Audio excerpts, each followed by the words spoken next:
চলে এসেছি finally marketing করতে। ভাবা যায় আমি ঘর থেকে বেরিয়েছি, বুঝতে পারছো?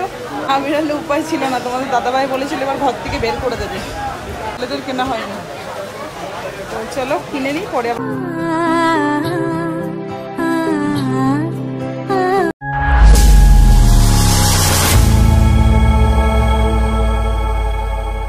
Hello everyone, welcome back to my channel. চলে এসেছি নতুন একটা ব্লগের সাথে। তোমরা সব কেমন আছো? আশা করছি ভালো আছো। আমরাও বিন্দাস আছি। আজকের ব্লগটা সন্ধ্যা থেকে শুরু করছি। সন্ধ্যাও ঠিক বলবো না, কারণ এখন প্রায় 8টা 10-15 বাজে। যদিও এই সময়টা মার্কেটিং করার একদম রং টাইম, কিন্তু কিছু আমার কাছে করার নেই। ঘরের সমস্ত কাজ কমপ্লিট করে সোশ্যাল মিডিয়া সমস্ত কাজ রেডি করে তারপরে বেরিয়েছি। আর এই দেখো, এই প্যান্ডেলটা দেখতে পাচ্ছ, এটা হচ্ছে টিএন স্কুলের প্যান্ডেল। এখনও পুরোপুরি কমপ্লিট হয়নি, বাস আর তো বেশি দিন বাকি নেই, পুজো হয়ে যাবে। বাট এই ঠাকুরটা দেখার জন্য ব্যাকুল হয়ে পড়তাম যখন বাপের বাড়িতে থাকতাম, কারণ ওখান থেকে বাস ছাড়তো, হোল নাইট ঠাকুর দেখাতো, কখন টিএন স্কুল আসবো আর দেখবো।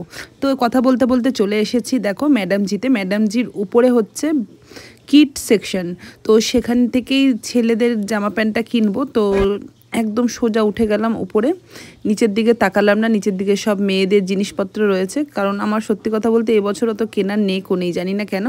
দেখো চলে এসেছি, এসে এখানে প্রথমে বড় ছেলের জন্য দেখছি, মানে ননদের ছেলের জন্য। বড়দের জিনিসের থেকে বাচ্চাদের জিনিসের দাম কিন্তু প্রচুর বেশি, বাট বেশি দিন পরতেও পারে না। এই বছর পরলে পরের বছর ছোট হয়ে যায়। কিন্তু বাঙালির সেরা উৎসব হচ্ছে দুর্গাপুজো, বাচ্চাদেরই তো আনন্দ, তাই না বলো?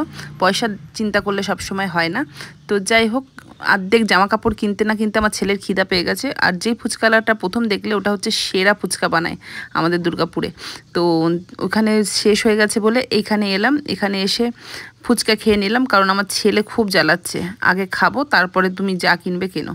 আর কিনতে দেবে না ঠিকঠাক করে, ও বাইরে আসা মানে ওকে আগে খাওয়াতে হবে।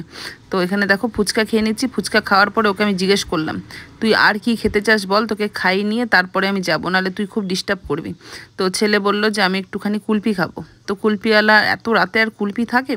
কুলপি শেষ হয়ে গেছে। তো এই আইসক্রিমওয়ালার গাড়িটা দেখে ছেলে বললো, তাহলে চলো আইসক্রিম কিনে দাও। আমি বলছি ঠিক আছে, তোর মন আগে ভরিয়ে নেবো, তারপরে আমি মার্কেটিং করব। তো এখান থেকে তিনজনের জন্য 3টে আইসক্রিম নিলাম, নিয়ে তারপরে আবার ঢুকলাম শপিং করতে।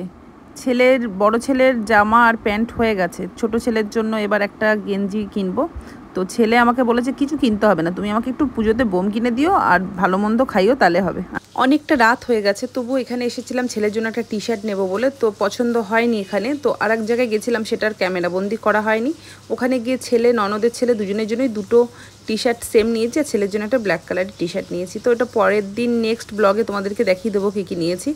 আর বাড়িতে দেখো ফাইনালি আমি চলেও এসেছি।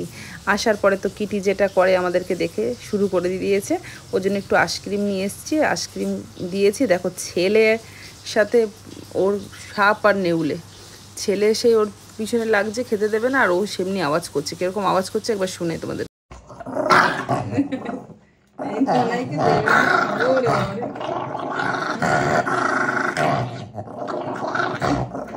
সারাদিন ব্যস্ত ব্যস্ত ব্যস্ত। এই দেখো, এই যে ভাত মেখেছি 1 গামলা, এবার যাবো রোড স্ট্রিট ডগিদের খাবার দিতে। এই যে আমার মেয়ে খেয়ে এখন ঘুরঘুর করে বেড়াচ্ছে, পেট ভরে গেছে, এখন ঘুরঘুর করে বেড়াচ্ছে। চলো দিয়ে আসি। হাজারো ঝড় বৃষ্টি তুফান আসুক, যতক্ষণ আমার শরীর সুস্থ থাকবে ততক্ষণই আমি এদের জন্য যেরকম খাবার দিয়ে যাই সেরকম খাবার দিয়ে যাব। কারণ কি বলতো, হতে পারে আমাদের পাড়াটা একটু বড়লোক, কিন্তু সত্যি কথা বলতে এক দিদি আছে, রিন্টিদি, ও আর আমি ছাড়া সেইভাবে কেউ খাবার ওদের প্রতিনিয়ত দেয় না। কি জানি না, আমাদের তো খাওয়ার সময় কাটা ফাটাগুলোও থাকে, সেগুলোও যদি আমরা প্রতিনিয়ত সবার বাড়ির থেকে অল্প অল্প করে ফেলে দিই, তাহলে কিন্তু এদের পেটটা ভরে যায়। তো যাই হোক, সেটা যার যার মানসিকতা বা বিবেক। তো এদেরকে ভালোবাসা ভালো, মানুষের থেকে এরা অনেক ভালো। মানুষ বেইমানি করলেও এরা মনে রাখে, বেইমানি করে না। তো অনেক কথা বলে দিলাম, চলো আজকের মতো টাটা বাই বাই, দেখা হবে নেক্সট কোনো ব্লগে।